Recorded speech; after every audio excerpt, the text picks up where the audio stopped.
¿Cómo están aquí iniciando? Y qué mejor inicio y qué mejor día para hablar de la realidad socioeducativa paraguaya, mirando, mirando esta problemática o este fenómeno que le dimos en llamar y nuestro programa le da en llamar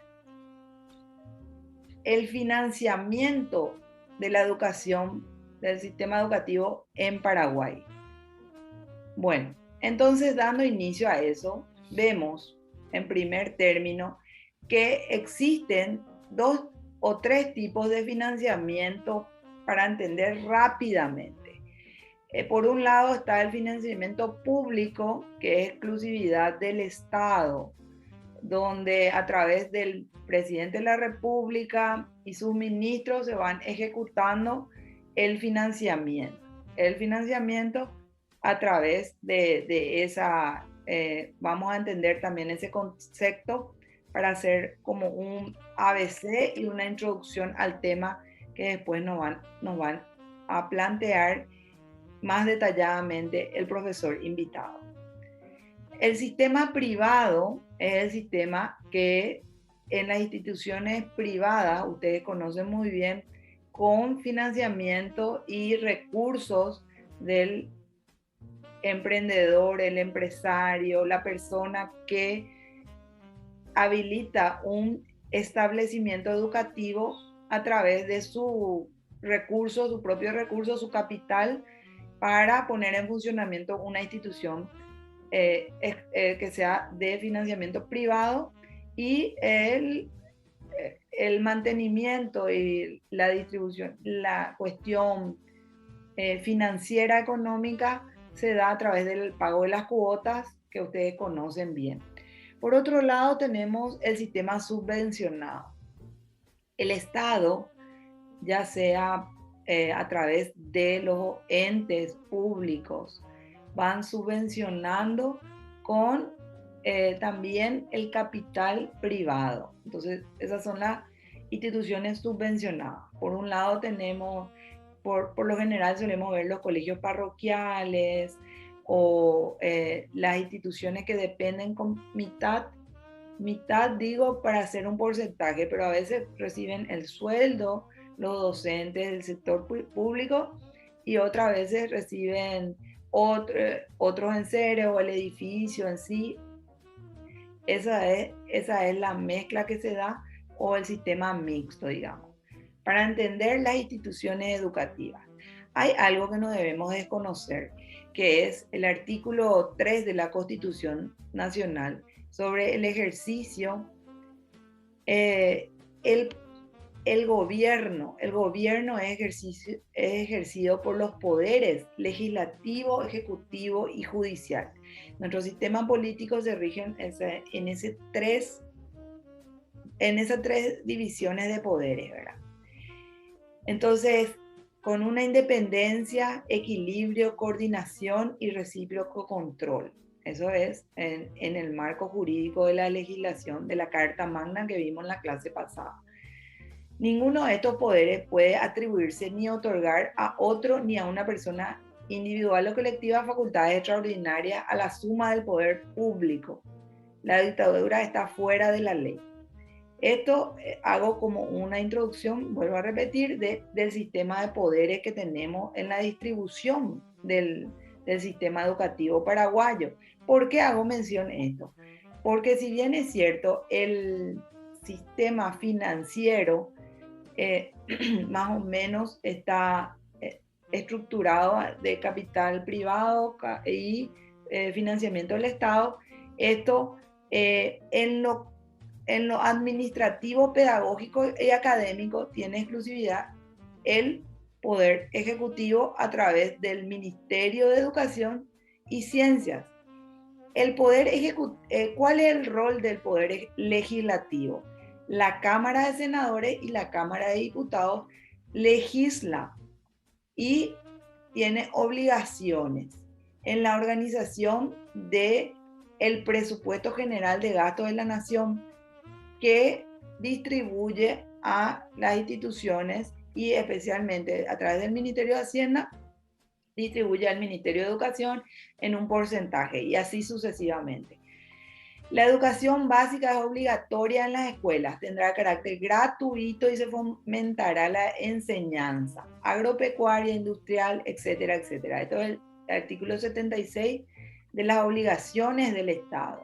La organización del sistema educativo es responsabilidad esencial del Estado, dice este artículo. Y así después vemos, entre los artículos relevantes podemos destacar también el artículo 85 del mínimo presupuestario.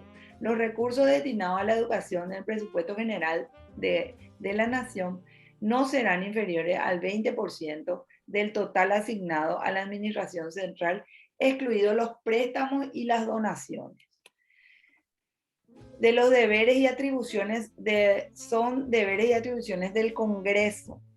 Saqué dos ítems del artículo 202 de la Constitución Nacional que dice legislar en materia tributaria. Entonces, el Poder Legislativo tiene potestad de legislar en materia tributaria, sancionar anualmente la ley del presupuesto general de la Nación. No es un dato irrelevante lo que yo les estoy poniendo en consideración y resaltando, porque después vamos a ir viendo. De los deberes y atribuciones del presidente de la República.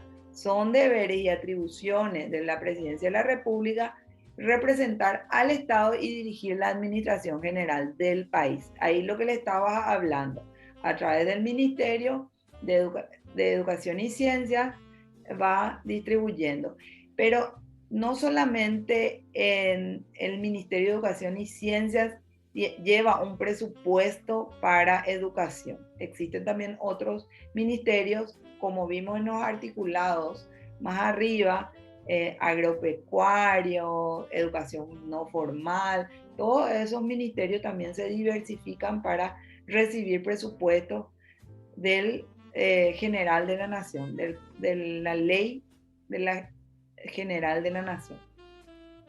Bueno, para entender otra vez y este amplio panorama que es difícil compensar y resumir en 40 minutos de clases, yo les subí un video que en la clase virtual van a disponer de este material audiovisual que habla del Estado y vos. Como ciudadano, como estudiante, tenés que saber y conocer cómo funciona el Estado y la organización, ya sea histórica y actual. Todo eso podemos ver y entender un poco.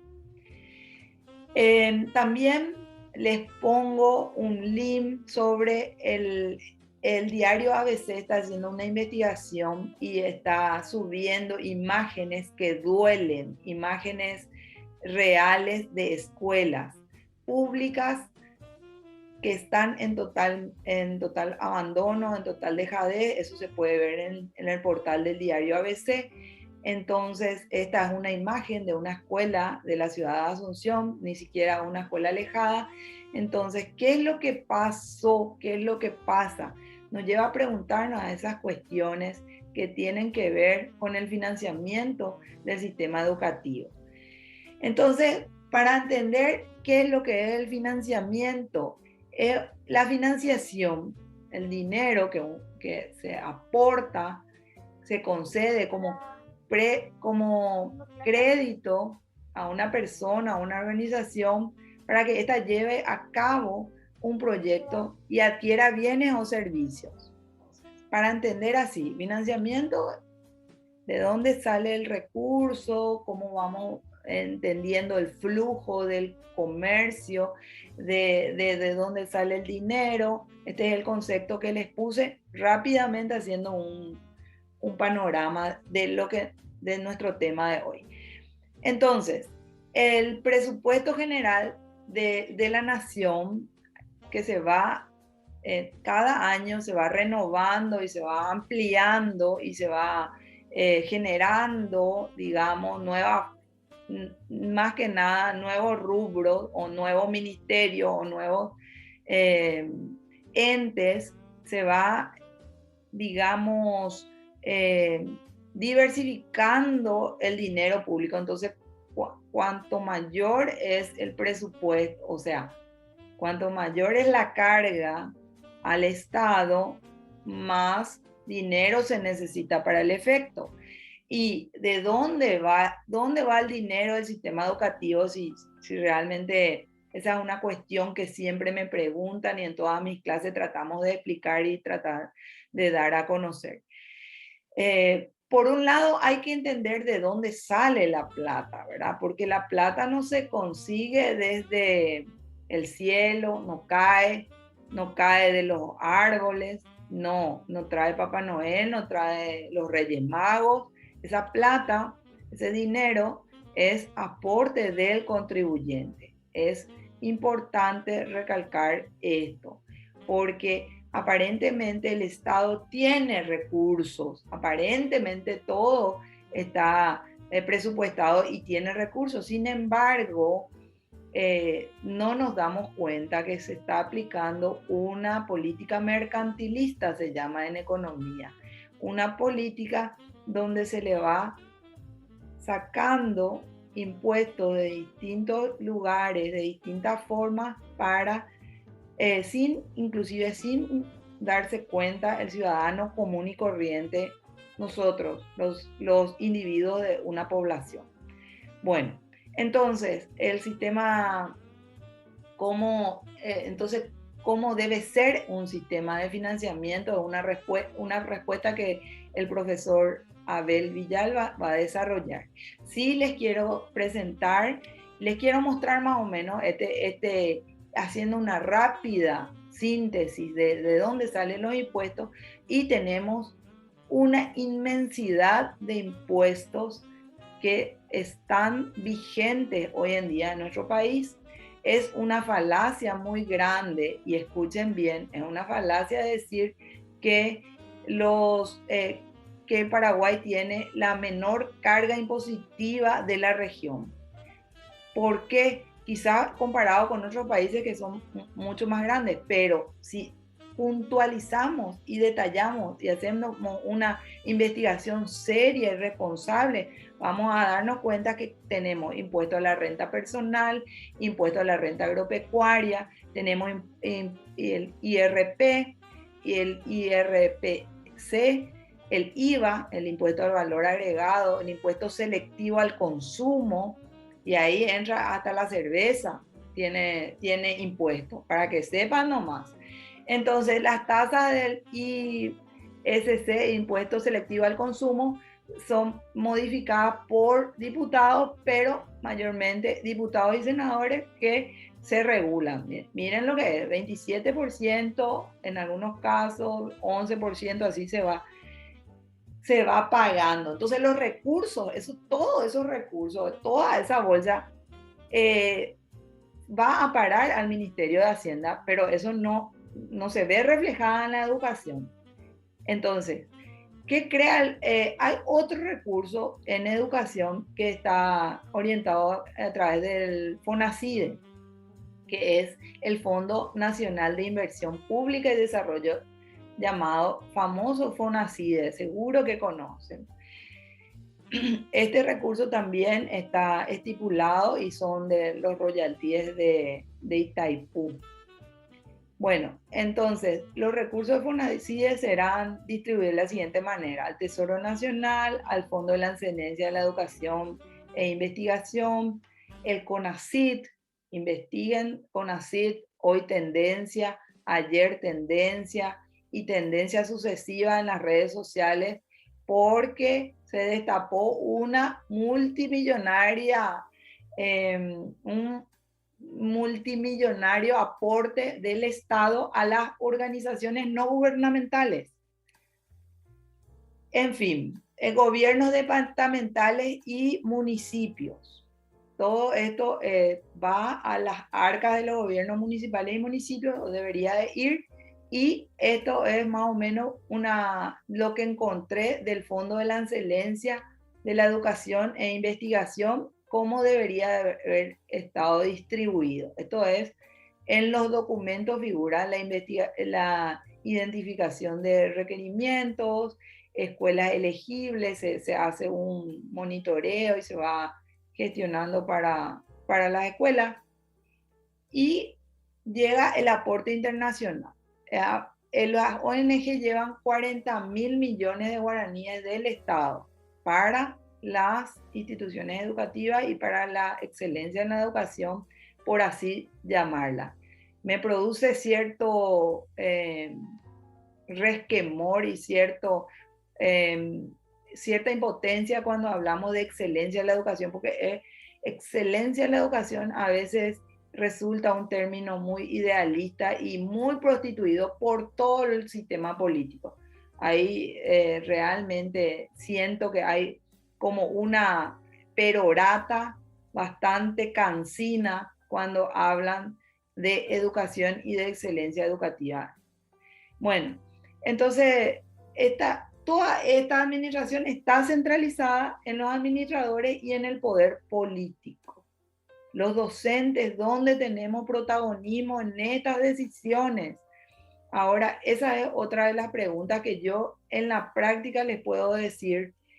Por lo general, llevamos una mochila muy pesada porque los directores, los coordinadores, los supervisores, los profesores, docentes, tenemos que hacer también de fiscalizadores, de obras, fiscalizadores de materiales, y a veces en esta vorágine y en este sistema que tenemos que aprender las teorías educativas, tenemos que llevar adelante la excelencia tan pregonada de la educación, y tenemos que otra vez llevar la carga del menoscabo social por no ocuparnos de problemáticas tan serias y tan importantes, pero no es porque no queremos, sino que simplemente porque estamos atados de manos y pies a través de un sistema que, como evidencia, se puede notar en en la práctica, y la práctica es lo que nosotros nos tiene que mover y nos tiene que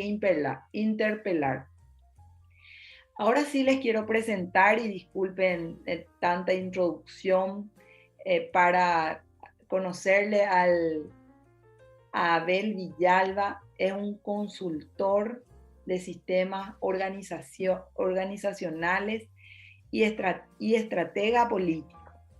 Estudió física en la Universidad Nacional de Asunción, obtuvo una especialización en gerencia social aplicando una beca del gobierno de Japón, diseñó planes estratégicos para organizaciones en la sociedad civil, especialista en técnicas de intermediación laboral, ha planeado sistemas de campañas para varias elecciones, es conferencista en temas de liderazgo y planificación estratégica, escribe periódicamente una columna en su blog personal sobre temas de gobernabilidad y educación.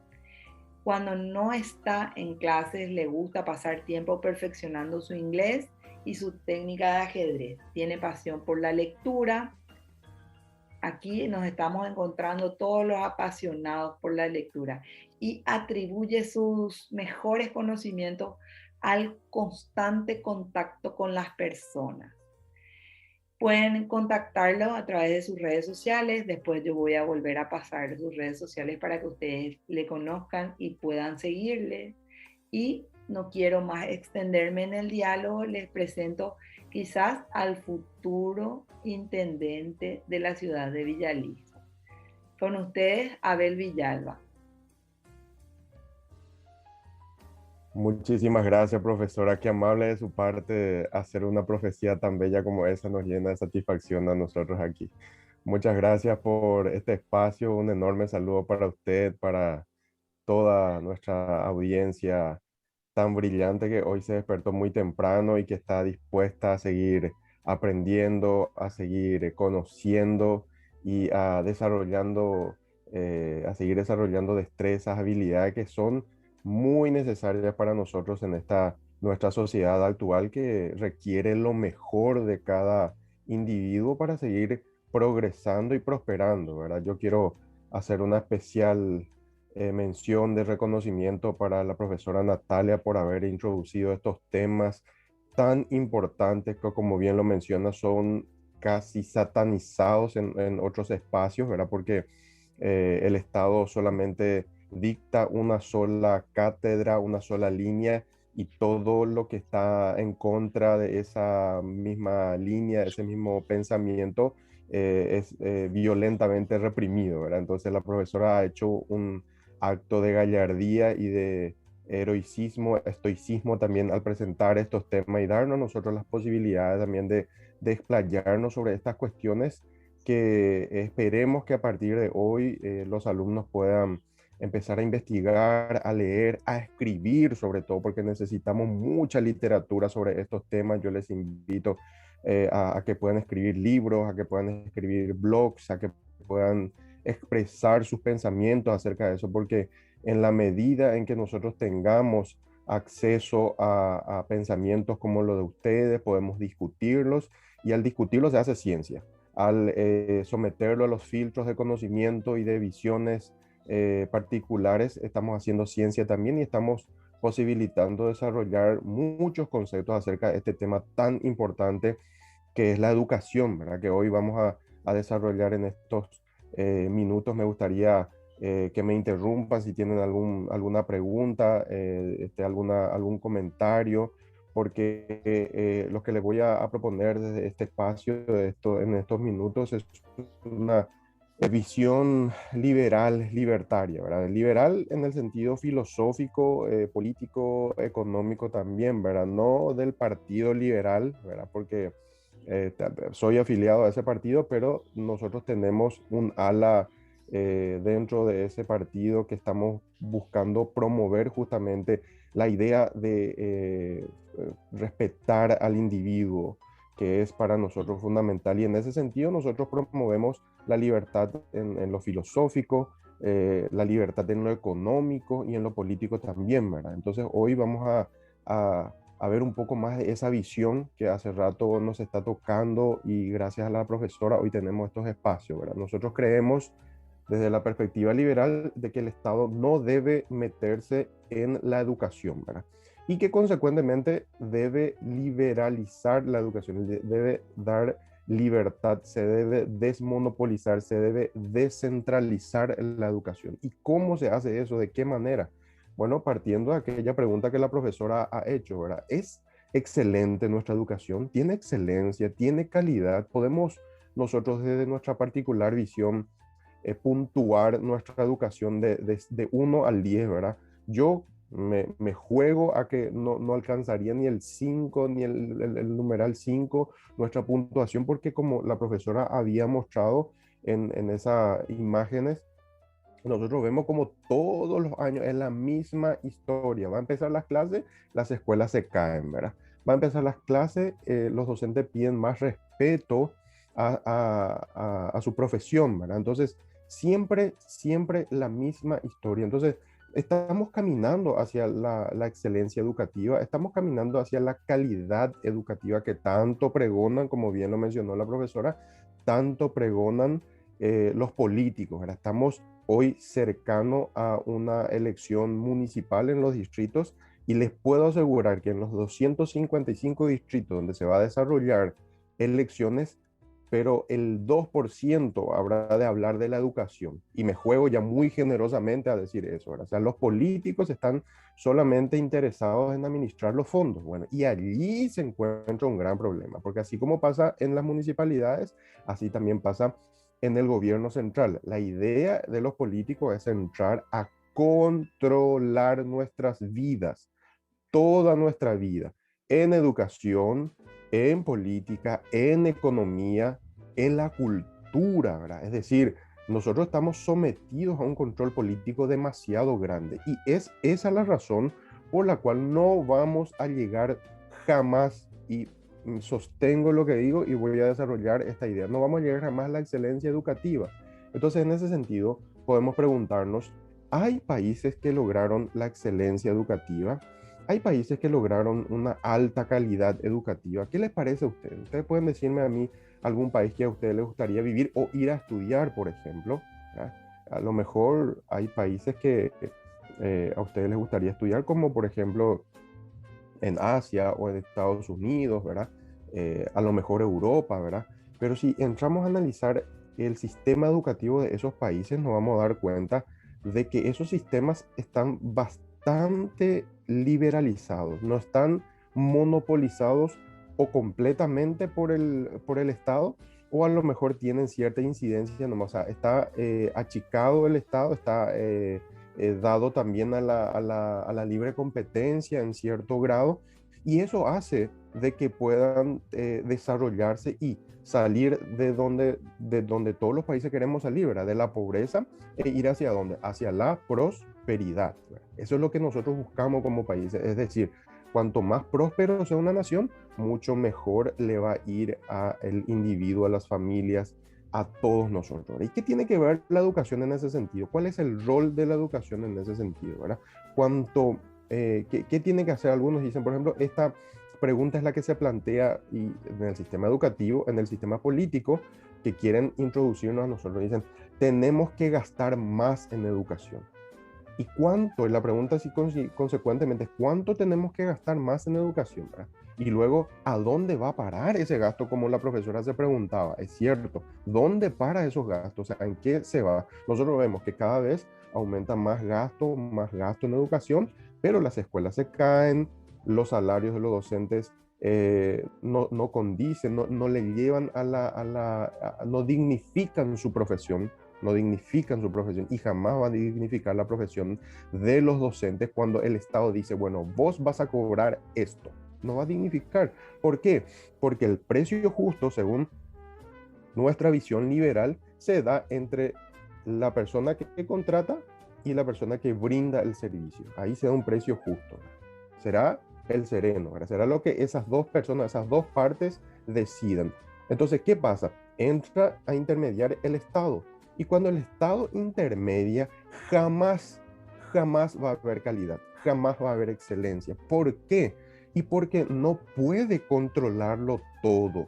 El Estado no puede estar, el Estado no es omnipresente, no es Dios, no puede estar en todos lados para saber qué le conviene a las partes. Entonces, ¿qué es lo que hace? Y genera una línea de donde todos deben regirse, una línea de referencia. Bueno, este es el precio. Este es el precio para esto, este es el precio para lo otro. Por eso que tenemos muchísima incidencia del Estado dentro de todos los sectores, y en la cuestión económica mucho más todavía, pero también hoy nos damos cuenta que en el sistema educativo, quien financia la educación controla la educación. Entonces, ¿quién controla la educación? Y el presidente de la República, porque el presidente, imagínense esta cuestión nomás también, ¿verdad? Yo creo, desde mi humilde parecer, de que es una completa locura, aberración, tener ministros o ministras de educación. ¿Se imaginan? Un ministro. O sea, la educación no puede regirse por una persona que tenga una visión y que crea que es el todopoderoso de la educación, el ministro. Esas palabras vienen abstraídas del sistema religioso, ¿verdad? Donde un ministro que es, y bueno, es el que interpreta la palabra de Dios y el que está predicando en ese sentido, ¿verdad? Entonces, nosotros al llamarlo a una persona ministro, ya estamos considerando su todo conocimiento, que es todopoderoso, ¿verdad? En ese sentido, y fundamentalmente lo es, porque maneja una gran, un gran monto de dinero, tiene poder, tiene control. ¿Sobre quién? Y sobre nosotros. Entonces nosotros, al elegir un presidente de la República, estamos eligiendo una forma de gobernarnos y una forma también de educarnos, ¿verdad? Y allí radica un gran problema que nosotros los libertarios, creemos que es el principal palo en la rueda. ¿Y por qué?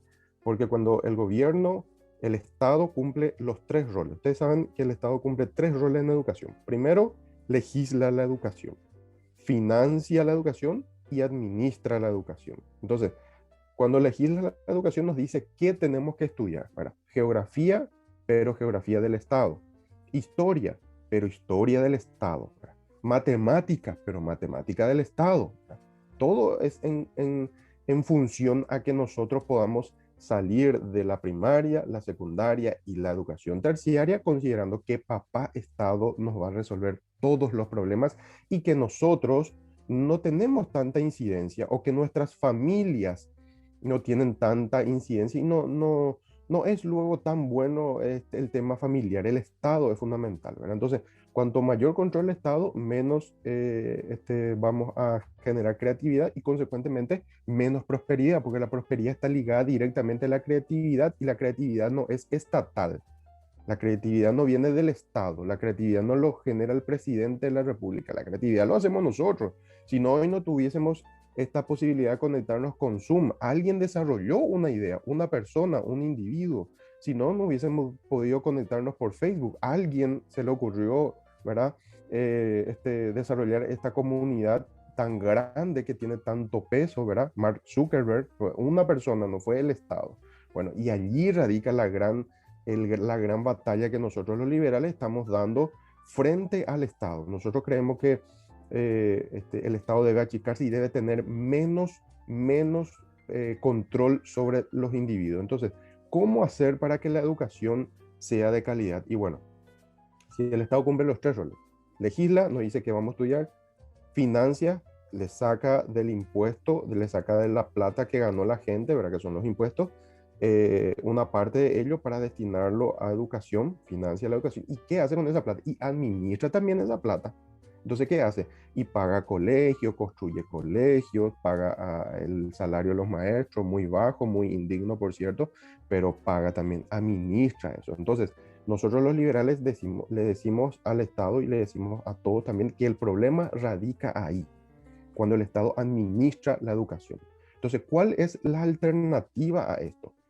Hay un señor que se llama está dentro de la bibliografía liberal, ¿verdad? Un premio Nobel de Economía que se llama Milton Friedman. Ustedes lo pueden buscar en internet, lo pueden googlear y pueden sacar una amplia bibliografía acerca de lo que él tenía sobre la idea de la educación. Y la idea fundamental, que es dinamita pura, como le decía la profe, es dinamita pura que rompe los esquemas, se llama vouchers educativos, que muchos países en cierto grado lo han implementado y han tenido estos grandes avances, como el sistema educativo finlandés, por ejemplo, donde se van y estudian en la escuela, van a 2, 3 horas, 3 veces por semana, están allí, ¿verdad? En las clases. O conectados o participando de clases, ¿verdad? ¿Y por qué es tan eficiente un sistema educativo como Finlandia o Singapur, por ejemplo? Singapur, que hace 50 años era un país hiper pobre, pero paupérrimamente pobre, y hoy día es el tercer acreedor de los Estados Unidos. O sea, Estados Unidos le debe plata a Singapur, ¿verdad? Entonces, ¿cuál es el secreto de esta gente, ¿verdad? ¿Por dónde pasa la cuestión? Y muchos de ellos dicen el sistema educativo, ¿verdad? Entonces, ¿pero qué sistema educativo, ¿verdad? ¿Cómo se ha desarrollado? Y se ha descentralizado ese sistema educativo. Se ha descentralizado y desmonopolizado. Es decir, se le dio la posibilidad, como dicen Milton Friedman, con sus vouchers educativos. Los vouchers educativos serían los cheques educativos o cupones educativos. Entonces, ¿qué es lo que dice Milton Friedman con esta cuestión? Nosotros le damos al Estado para que administre la plata, ¿verdad? Él recauda la plata al Estado y después administra otra vez, construye los colegios. Pero nosotros, como la profe mostró, todos los años los colegios se caen a pedazos. ¿Cuál es el colegio que tenga una infraestructura de primer nivel público, estoy hablando, que tenga una infraestructura de primer nivel y que podemos decir la pinta? Todos los años es mucho mejor, ¿verdad? Ninguno. Es difícil encontrar uno, porque por más que el Estado vaya, compre las pizarras acrílicas, todo muy lindo, después al final del año está un desastre, ¿verdad? Entonces, eso pasa por una premisa también. Lo que es de todos no es de nadie. Es decir, esa escuela que tuvo una inversión grande en infraestructura, que es tan lindo, ¿verdad? A principios de la, del gobierno de Mario Abdo Benítez, vimos que había invertido en una escuela tan linda ya en Asunción, pero que un año después estuvo completamente, fue un desastre, ¿verdad? Es decir, estaba estaba sucio, destruido, roto, ¿verdad? ¿Y por qué? Y porque cuando no es de nosotros, cuando es nuestra propiedad, no es de nadie, la gente también tiene esa cultura, ¿verdad? Entonces, allí vemos la gran falencia del Estado, ¿verdad? Si administra esa plata, teniendo colegios o escuelas o instituciones con infraestructura tan desgastadas, tan sucias, tan feas, entonces hay un problema. El político dice, lo que pasa es que hace falta más plata. Si tenemos más plata, va a haber mejores colegios. Mentira. Es una gran falacia, es una gran mentira del sistema político eso. Después, los profesores también trabajan de manera indigna, muchos ad honorem, ¿verdad? Entonces el Estado tiene mucha plata, pero les paga muy poco, les paga muy mal, les descuenta un montón de cosas. En ese sentido también los sindicatos juegan un rol determinante, ¿verdad? Es complicado. ¿Por qué? Porque hay demasiada intermediación entre el maestro, el profesor, el docente, los padres de familia, ¿verdad? Allí nomás tendría que darse la relación, y eso es lo que dice Milton Friedman. Entonces Milton Friedman es, desarrolla una idea, pero magistral. Dice, ok. La cuestión es esta. Nosotros yo no planteo, dice Friedman, que el sistema, bueno, cambie completamente y se privatice todo, porque acá pues privatizar es demonizar, satanizar todo. Entonces él dice, bueno, lo vamos a privatizar. Ahora, sobre el tema de la administración, ¿cómo va a administrar el Estado la plata? Ok, entonces el Estado está subsidiando la oferta educativa, ¿verdad? Es decir, está subsidiando las escuelas y a los maestros. Lo que nosotros queremos, lo que nosotros pretendemos, dice Friedman, es subsidiar la demanda. Entonces la gente dice, pero ¿qué rayos significa eso? Subsidiar la demanda en vez de subsidiar la oferta.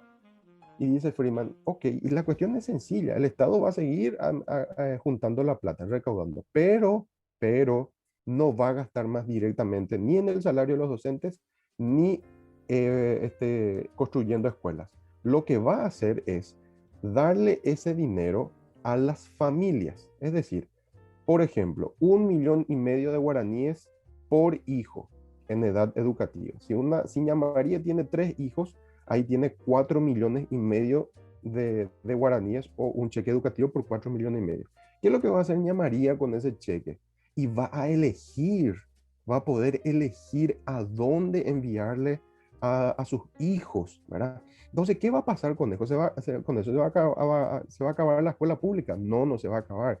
La escuela pública con sus directores y sus docentes van a elegir también el currículo y van a entrar a qué? A competir en el mercado educativo. ¿Se imaginan ustedes cómo rompe todo ese esquema y genera una nueva idea? ¿Y qué va a pasar ahí, Milton Friedman? Bueno, si la escuela Nuestra Señora de la Asunción, que es pública, puede competir con la escuela privada de la zona o con las 5 escuelas. Si a la gente le gusta más la escuela de Nuestra Señora, va a ir a llevar su cheque educativo ahí. Si la escuela pública desarrolla mejor currículum y le dice a Ña María, acá nosotros vamos aparte de enseñarle matemática, vamos a darle la primera comunión, vamos a enseñarle inglés, vamos a enseñarle portugués, ¿verdad? Vamos a enseñarle taekwondo, vamos a enseñarle computación, vamos a enseñarle a declamar, va a haber danza, va a haber todo lo que ellos puedan ofertar para convencer a Ña María, ¿verdad? Para que lleve sus cheques educativos a esa escuela, va a generar la posibilidad de que tenga más alumnos, consecuentemente más fondos y pueda tener mejores salarios con los docentes y mejor infraestructura, ¿verdad?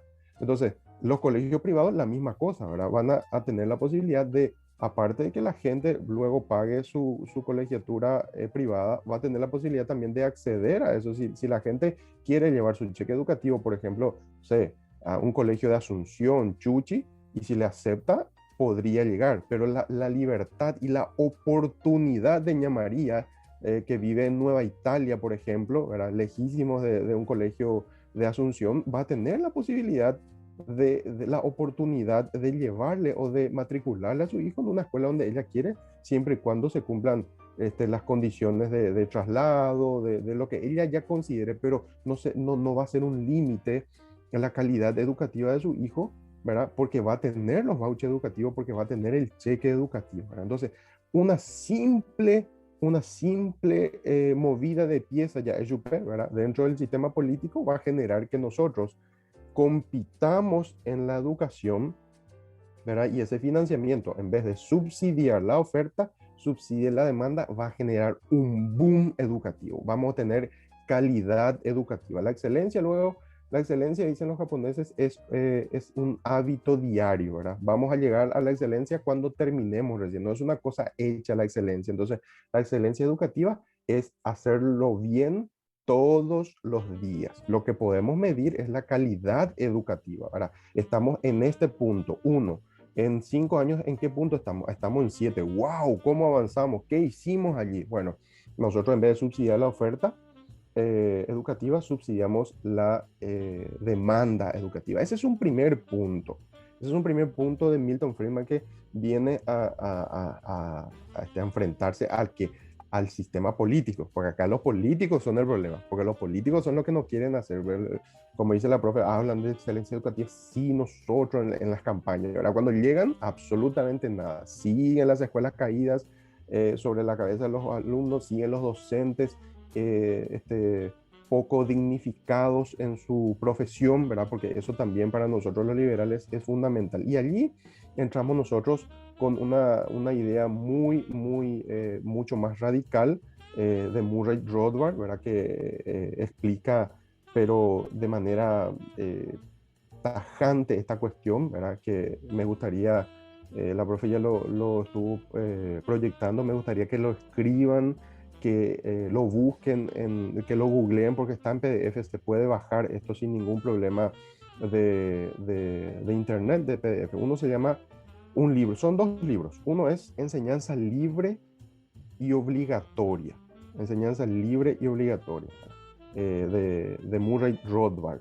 Ahí está, es un poco difícil su nombre, ¿verdad? Pero mientras lo leen, es un libro de no más de 60 páginas, pero es dinamita pura. Es un libro que les va a dar una visión de cómo debe de desarrollarse la educación, ¿verdad? Cuál debe ser el rol de la educación realmente desde nuestra perspectiva, ¿verdad? Para que saquemos del país de la pobreza a la prosperidad. Y lo podemos hacer y no es una cuestión de más dinero para el Estado, que es lo más interesante, sino que es una cuestión de más libertades, ¿verdad? Entonces, para nosotros eso es fundamental. El otro libro que les quiero ya nomás también pasar para que lo puedan leer, que a mí me sirve mucho y que nunca termino de leerlo, ¿verdad? Y tampoco es largo.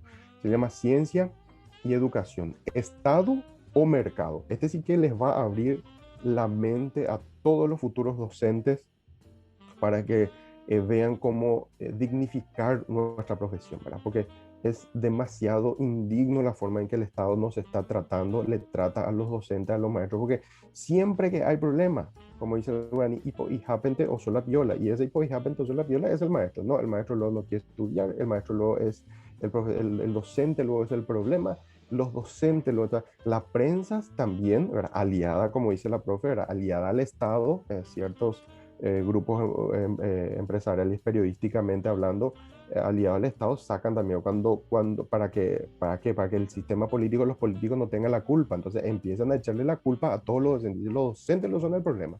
Los docentes no quieren estudiar. Los docentes son la gran piedra dentro de la calidad educativa. Y eso es más falso que Papá Noel, ¿verdad? Es muy falso y es la gran excusa del político. ¿Se imagina? El sistema político no titubea para tirarle la mochila a los docentes, ¿no? Cuando hay problemas, los docentes, ¿verdad? No es el sistema educativo, que no hay, pues, es abstracto, pues, el sistema educativo, ¿verdad? No se puede, no podemos culparle nosotros al libro, no podemos culparle a la pizarra. ¿Y a quién le vamos a culpar? Al profesor. Y no al director, al coordinador educativo, no, el docente es el problema, el docente. Entonces, nosotros los liberales queremos dignificar, y repito, liberales en el concepto filosófico, económico y político, no afiliado al partido nomás, ¿verdad? Porque eso también habría que explicarlo, pero en otra ocasión, ¿verdad? Pero liberales, libertarios, ¿verdad? De pensamiento liberal en lo filosófico. Y ahí hay una maravillosa bibliografía que nos da la posibilidad a nosotros de sentirnos más dignos como personas, ¿verdad? Aparte Y terminando un poco ya con esta parte de la clase, y después me gustaría que lo podamos discutir, estos temas, no importa si estamos o no estamos de acuerdo, la idea es discutirlo, ¿verdad? Pues mi idea tiene un sesgo liberal, obviamente, ¿verdad? Que lo estoy exponiendo con todos ustedes, pero no significa que tengamos que estar de acuerdo. Lo importante es que lo debatamos, lo discutamos y lo vayamos pensando, ¿verdad? Lo vayamos hablando, ¿no? Que nos quede aquí nomás. Esa es la gran idea que tenemos nosotros con la profe, que no solamente quede aquí, sino que empecemos a debatir las cuestiones y dar esa cultura del debate, de la discusión que tanto nos hace falta, ¿verdad? Entonces, la idea de descentralizar la educación no es la conveniente. Nosotros en este sistema, este financiamiento educativo es el problema. Puntualmente lo que nosotros proponemos es que se deje de financiar la oferta educativa y se financie la demanda educativa, que se le dé los cheques a los padres y que las escuelas públicas y privadas compitan por esos cheques. Cuanta más competencia hay, mejor para el alumno, mejor para la familia, y esas escuelas también, cuanto mejor oferta tengan, ¿verdad? Escuela A con escuela B, ¿verdad? Van a competir, ¿verdad? Bueno, uno va a dar materias extracurriculares, otro a lo mejor extiende el horario, otro a lo mejor le da juguito a los alumnos, ¿verdad? Y ahí ya se soluciona el tema nutricional también, otro a lo mejor le dan merienda, otro a lo mejor le dan almuerzo, y así compite A con B.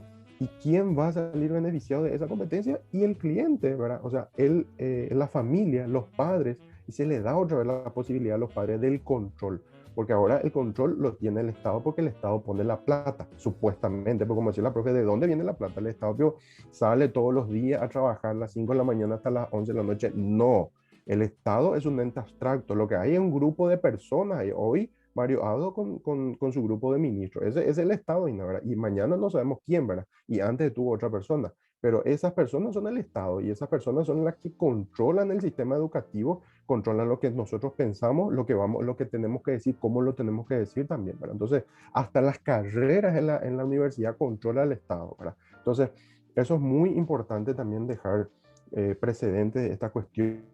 Quisiera que lo puedan pensar, analizar, ¿verdad? Escribirnos, discutir en redes, no importa. Hay una muy linda discusión que nosotros solemos participar con la profe sobre estos temas en redes sociales también, ¿verdad? Donde vemos y donde estamos nutriéndonos también siempre. Y es muy importante. ¿Por qué?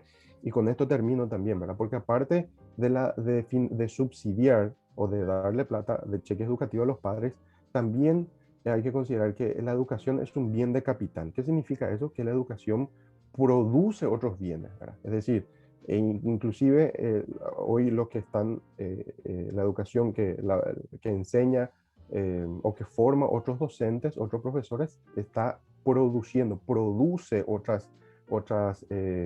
otros bienes, ¿verdad? O tiene producción y genera esa posibilidad de considerarlo como un bien de capital. ¿Por qué? Porque produce, ¿verdad? Va dando resultados, ¿verdad? Entonces es muy importante considerarlo de ese lado, darle las competencias y que la educación vuelva a ser libre, que la educación sea obligatoria, pero libre. La enseñanza sea libre y obligatoria, como lo decía Murray Rothbard, y poder, por ejemplo, en vez de tener 6 años de primaria, 6 años de secundaria, ¿verdad? Que son 12 años ahí, y luego llegar a la educación terciaria, lo que podríamos tener es una forma de tenerlo otra que funcionó antes, es las institutrices o darle la posibilidad a la erudición de los profesores, ¿verdad? Para que puedan, cada profesor que se forme, bueno, salga, tenga su factura, ¿verdad? Y pueda celebrar contrato con los padres. Entonces nosotros los padres yo tengo 3 hijos y puedo contratar un profesor de matemática, una profesora de inglés, una profesora de literatura, una profesora, tengo 4 o 5 profesores y con cada uno celebro contratos. Y ahí, en ese contrato, nosotros nos ponemos de acuerdo en cuanto a carga horaria, en el modo en que yo quisiera que mis hijos aprendan. ¿Por qué? Porque le conozco a mis hijos y quiero proyectarlos hacia un mercado laboral, quiero proyectarlos hacia una prosperidad. Entonces, a mí me va a facultar que tener la posibilidad de que en vez de enviarle a los hijos a los colegios, a la primaria, o que el Estado tenga que financiar eso, o el Estado tenga que controlarme a mí, yo decida qué educación darle a mis hijos, celebrando contrato con los profesores. Los profesores allí se van a profesionalizar realmente, van a tener la posibilidad de tener mejores salarios, ¿verdad? Consecuentemente, ese rol o esa profesión le va a generar rentabilidad, y esa competencia entre profesores me va a otorgar a mí la posibilidad de tener mejor educación. La calidad educativa que tantos hablamos, allí se da. La calidad educativa no se puede dar en un ambiente donde no hay competencia. Eso es, quiero dejarlo bien en claro dentro de toda la literatura liberal que tenemos también nosotros. La calidad se da en un ambiente de competencia, y la excelencia es un hábito que todos los días tenemos que desarrollarlo. ¿Para qué? Para generar esa calidad educativa, ¿verdad? O si no, no vamos a poder tener eso que tanto eh, nosotros queremos, ¿verdad? O sea, a lo que queremos llegar, que es la calidad educativa, que significa la posibilidad de salir de un sistema, de un proceso, de un lugar, y avanzar hacia otros lugares, ¿verdad? Entonces, quiero dejarlo allí, profe, para que pueda tener la posibilidad también de escucharle un poco a nuestros alumnos, ¿verdad? En ese sentido, y ir discutiendo esto si hay lugar y si hay algunas dudas. Bueno, Abel, yo quiero hacer un poco mía tus palabras cuando mencionas la calidad, y haciendo un poco unas memorias y reflexionando, porque ¿qué yo le dije a usted al iniciar? Le dije que existen flagelos que nos afectan como ciudadanos de una sociedad, flagelos delictivos, y eso todo tiene relación con las ciencias económicas, con la Así es. intervención excesiva del Estado en decisiones tan individuales que se están tomando, ¿verdad? Entonces, todo esto tiene una consecuencia, hay una crisis, y se da en distintos aspectos, en distintas circunstancias. La educación, que es la columna vertebral de una civilización, está siendo tremendamente perjudicada por un régimen históricamente atraído, digamos, porque para hacer una cronología un poco más acabada, podemos decir que este sistema es un sistema desde las monarquías. Entonces, ¿qué pasa? Cuando se desarrollan las monarquías, se necesitaban y se tenía como creencia el hecho de acumular riquezas, acumular oro, metales, y entonces los reyes tenían que estar satisfechos y tenían que demostrar su poder a partir de cuanto más bienes poseía. Entonces, toda esa escuela, primeramente mercantilista, se ve confrontada con las ideas de la escuela de Salamanca, después posteriormente la, eh, eh, como los estoicos, todo es una escuela económica que va desarrollándose, y magníficamente tenemos la posibilidad de estudiar ya en la modernidad las ideas de Milton Friedman, porque todo tiene relación desde las posturas económicas, y nosotros estamos trayendo arraigados en nuestra cultura en este sistema mercantilista que evidentemente no funciona porque va en detrimento al individuo único e irrepetible que somos, con una capacidad extraordinaria de crear, de salir de crisis, de enfrentarnos a situaciones adversas. Entonces, el ser humano en su complejidad está siendo atacado a través de esas medidas intervencionistas cada vez más rígidas de parte del Estado. Y como dijo el profesor Abel, ¿Quién es el Estado? Es un grupo político que maneja, que gobierna un determinado, en una nación, ¿verdad? Entonces, nosotros tenemos que apuntar a este debate, me parece oportuno, me parece válido, poder seguir en este diálogo y como le dijo el profesor, el libro está en línea, yo también voy a publicar en el aula virtual para que ustedes conozcan, no es demasiado extenso, no es una idea loca, no es una idea traída de un partido político, quítense esa mentalidad, es una idea que el Premio Nobel de Economía,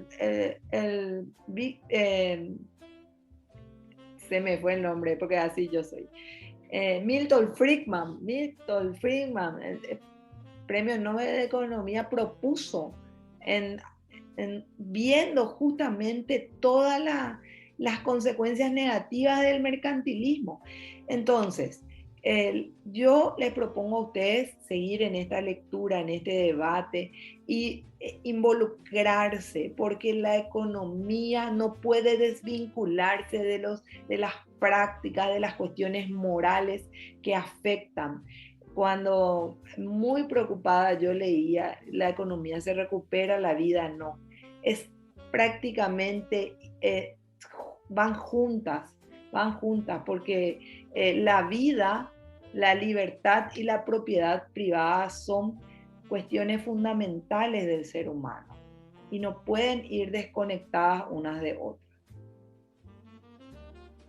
Bueno, quiero seguir un poco con esta presentación para ver si no tienen preguntas, si no tienen, yo quiero darle participación a los estudiantes, porque ellos, por ejemplo, muchos de ellos están ansiosos por ir a estudiar a Corea del Sur, por ejemplo, que me parece tan interesante. Ellos conocen muy bien esa realidad y saben cómo funciona, porque estudian también la cultura o van a estudiar la cultura de Corea del Sur, ¿verdad?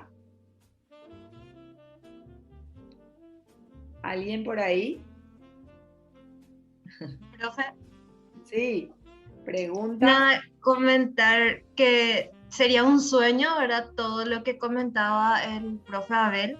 Sí, Eh, Personalmente nomás a mí me parece, no sé si es como para los demás, pero te bajonea mucho nomás cómo es la corrupción del país y es como que te hace pensar si algún día uno va a llegar a ver todo esto, ¿verdad? Que habla el señor Abel, porque yo creo que lo que están manejando ahora la educación saben perfectamente que no está funcionando, pero les da igual porque a ellos no les importa eso, sino como había dicho al principio, el tema de la economía, ¿verdad? De la administración de ese dinero que debería de ser para los jóvenes, ¿verdad? Del pueblo, y ellos hacen lo que quieren con esa plata. Te da mucho que pensar nomás porque yo no sé si en algún momento vamos a ver que todo esto se cumpla, porque la corrupción como que echó ya raíces en el país y no sé, yo espero en algún momento que se dé, ¿verdad? Pero es como que tan difícil y todo el tiempo se habla de eliminar a todas estas personas de lo que es eso, pero siempre es hablar nomás y si alguna vez intentan hacer, siempre salen las noticias, por ejemplo, o dejó de hablar la persona de eso o literalmente le mataron por querer hacer cumplir o por luchar por algo mejor, ¿verdad? Y te da como un poco de miedo. Y yo, por ejemplo, quisiera estudiar en otros países, pero me hubiese encantado estudiar lo que yo amo, o sea, lo que me gustaría hacer, vivir de él acá en mi propio país, pero como no se puede, ¿verdad? Y es, personalmente, tipo, viajar a Corea solamente como turista, pero no como para estudiar, porque en mi país no hay la posibilidad también. Entonces, ese tipo de cosas me hace pensar mucho. Muy triste, pero es una realidad y yo espero que para las futuras generaciones realmente se dé alcance a todo esto, ¿verdad? Que sea como que forme parte de la historia nada más, no un futuro que tengamos que estar arrastrando. O sea, que toda la generación deba estar arrastrando. Eso es nada más. Abel, no sé si querés decir algo con relación a eso. Sí, por supuesto. Creo que es la idea más recurrente en el pensamiento de toda esta generación joven, profe, porque asistimos a este espectáculo bochornoso de corrupción. Y déjame decirte dos cosas. Una, principalmente, es que le estamos dedicando mucho tiempo a la política, por eso que tenemos estos problemas, porque países como Singapur, que mencioné, por ejemplo, hace 50 años, eran pobres, muy, muy pobres, empezaron a dedicarle tiempo al trabajo, a la disciplina del trabajo, a la producción, ¿verdad? Manufacturera, hicieron, mira, que empezaron de abajo, o sea, empezaron a hacer cosas con sus manos, ¿verdad? Manufacturando cosas. Y luego haciéndolo mejor que otras naciones compitiendo con otras, dijeron, bueno, tuvieron una visión, vamos y haciendo mejor, y paso a paso, ¿verdad? Y cada año eran mejores. Y en 50 años lo lograron, ¿verdad? Salieron de la pobreza. Hoy, como bien lo mencionabas, da gusto estar en Singapur porque, según cuentan, uno puede olvidarse el celular en la plaza, volver en 5 horas y el celular está ahí, ¿verdad? Que no se toca. Entonces, es lo que dice la profe Natalia también. Tiene mucho que ver, no solamente la libertad política, sino la libertad concebida como el respeto irrestricto al proyecto de vida de otras personas, ¿verdad? Es decir, donde Bastiat es un economista francés también que les invito a que lo sigan y que lo puedan buscar. Él decía, y con esta frase lo pueden buscar, dice, donde entra el comercio, no entran las balas. ¿Y qué tiene que ver? ¿Qué quiere decir eso? Que donde hay un tejido empresarial o microempresarial, donde la gente se dedica a vender un servicio mejor y a un precio más barato que otros, ¿verdad? Está compitiendo. ¿Y qué es lo que genera eso? Que si vos querés ubicar tu servicio, querés ubicar tu bien, tu producto, tenés que llevarte bien con la gente. No podés con cara mala o maltratándole a la gente pretender vender algo porque no va a funcionar así, ¿verdad? Entonces, ¿qué genera el libre mercado? Y genera armonía, genera paz, ¿verdad? Entonces, tiene razón Basté cuando dice que donde entra el comercio no entran las balas, ¿verdad? O sea, la seguridad ahí donde hay un tejido comercial bastante desarrollado, ¿verdad? Y eso lo podemos ver en muchos lugares donde se desarrolla este comercio sin la intervención del Estado, ¿verdad? Entonces, en el comercio, donde el Estado pueda asegurar solamente las cuestiones de seguridad, de justicia, ¿verdad? Que es lo que nosotros pretendemos como liberales, ¿verdad? Y por otro lado, creo fundamentalmente que mientras nosotros empecemos a debatir y cuál es el camino, y vamos a seguir en este camino si es que nosotros no cambiamos o no consideramos otra alternativa. ¿Y cuáles pueden ser esas otras alternativas? Por ejemplo, en los municipios, ¿verdad? Nosotros damos la batalla cultural dentro del liberalismo para que la gente pueda entender que, como decía la profe, la vida, la libertad y la propiedad son los derechos por naturaleza que se nos dio, que tenemos, ¿verdad? Porque Dios nos dio y porque nosotros creemos que eso es natural también del ser humano, por otro lado, ¿verdad? Los creyentes creemos que Dios nos dio y después también tenemos dentro del liberalismo la posibilidad de explicar esto de manera racional, ¿verdad? Dentro del liberalismo clásico. La vida, la libertad y la propiedad. Tu primera propiedad es tu cuerpo, por un lado, ¿verdad?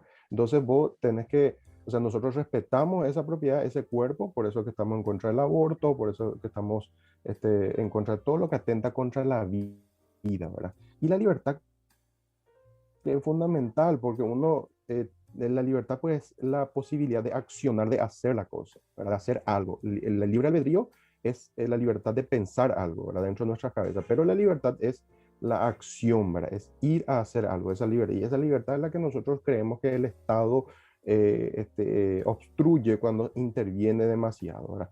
Y nosotros podemos dar pasos interesantes cuando empezamos a ver, por ejemplo, los municipios que son unidad administrativa. Allí ya podemos empezar a dar los grandes pasos, ¿verdad? Porque considerando, por ejemplo, que en el Departamento Central hay eh, 19 distritos,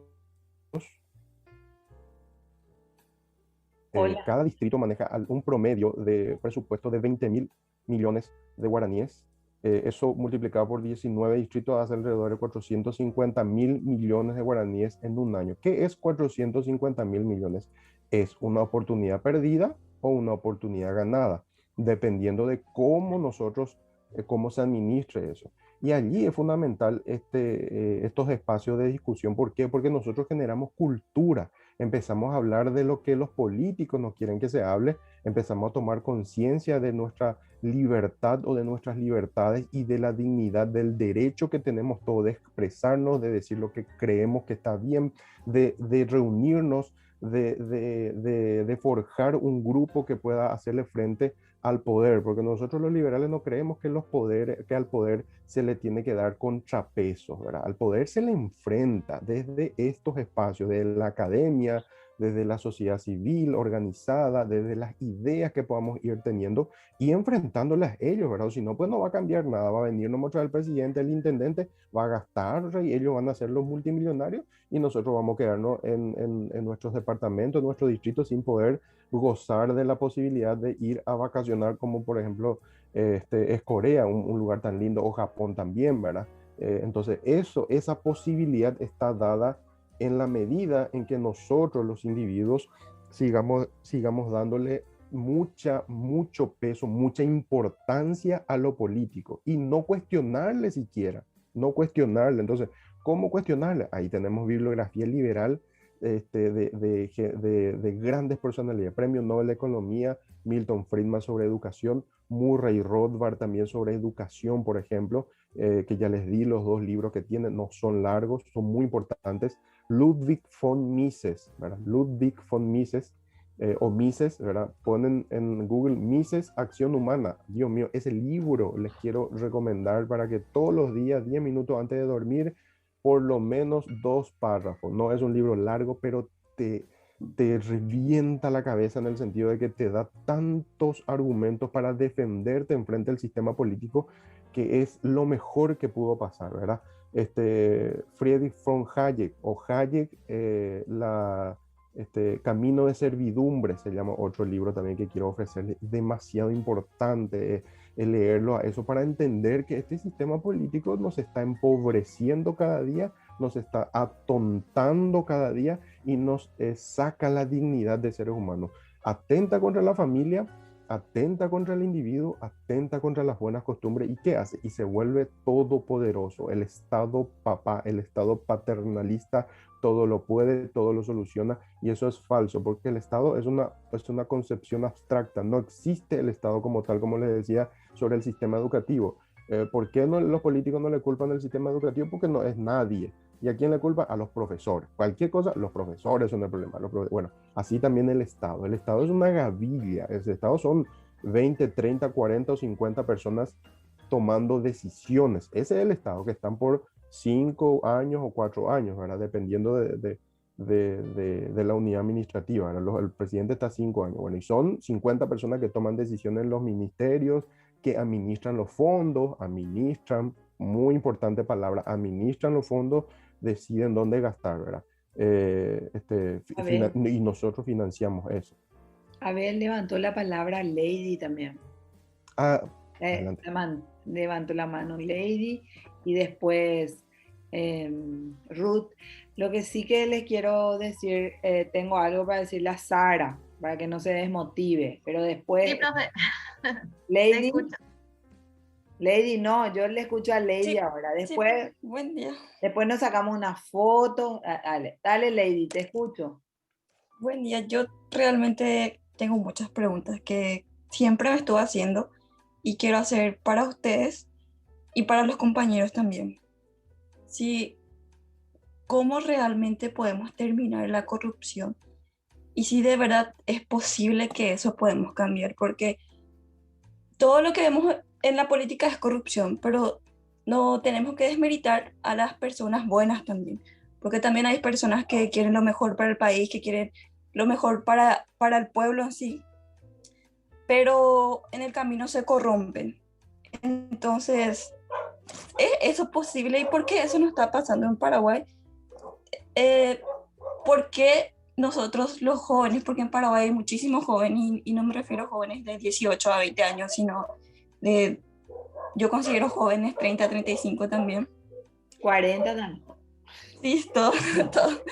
¿Por qué no investigamos? ¿Por qué no investigamos a los políticos? ¿Por qué no A ver, votamos? Normalmente la gente, tengo muchísimas preguntas, así que no sé si... sí, sí. A ver, vamos a empezar por esa y después, a ver, ¿querés decir? ¿O lo digo yo?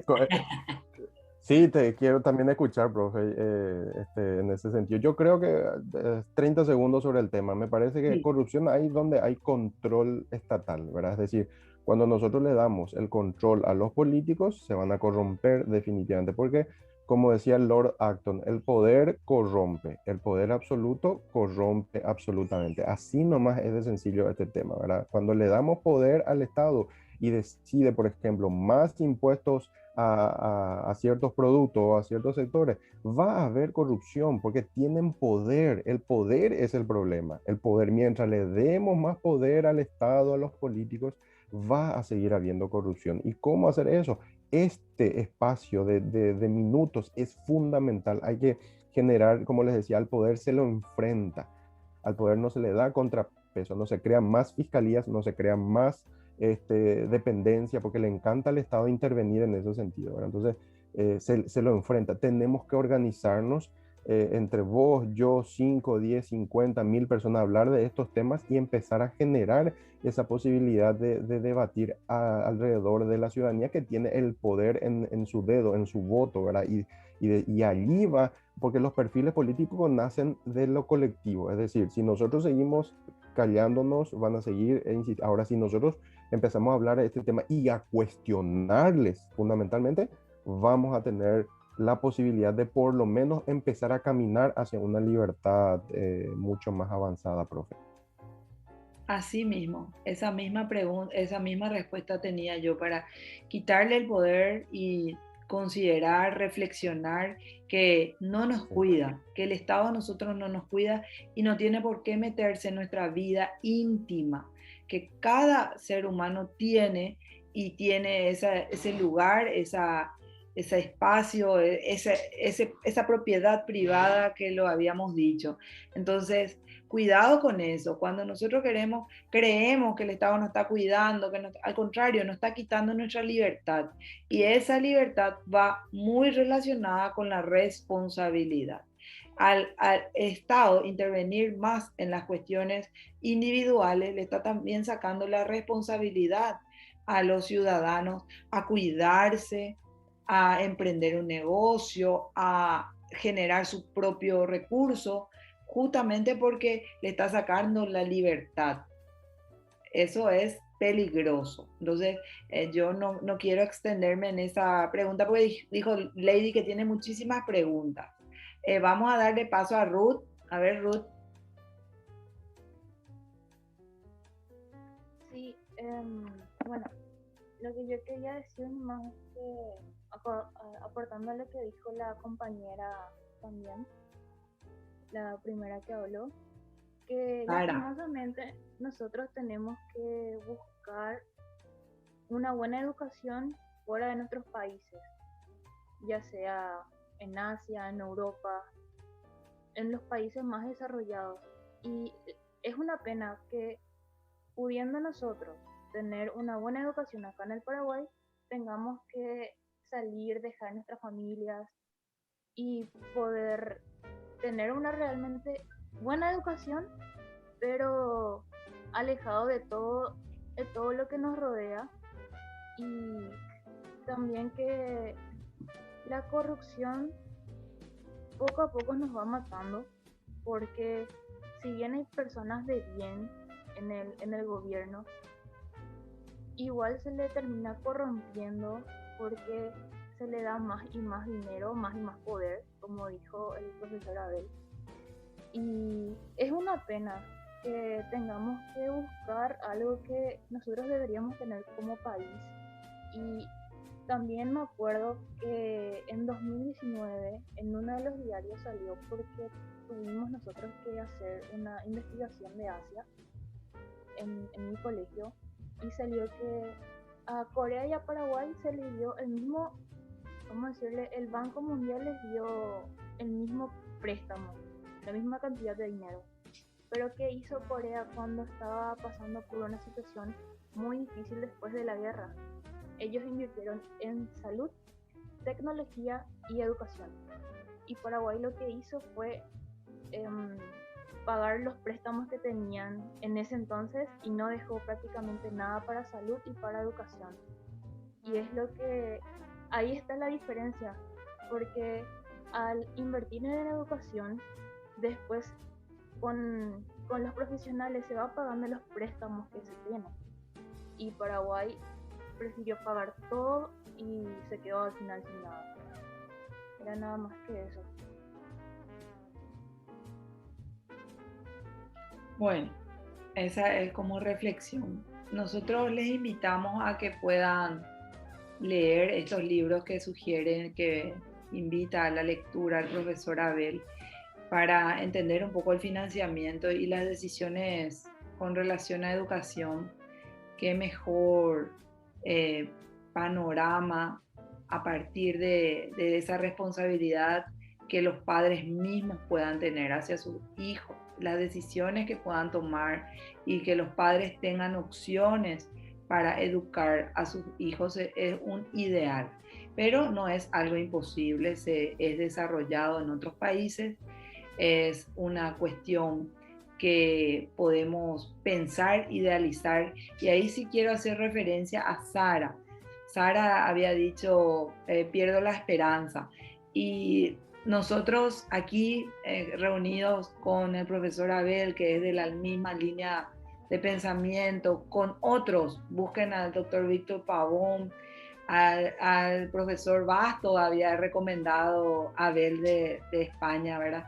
Entonces hay también interesantes personas que están llevando adelante esta voz, porque nosotros como país, como nación, teníamos ese patrimonio y tenemos, considero que todavía está vigente ese patrimonio moral del trabajo y del esfuerzo.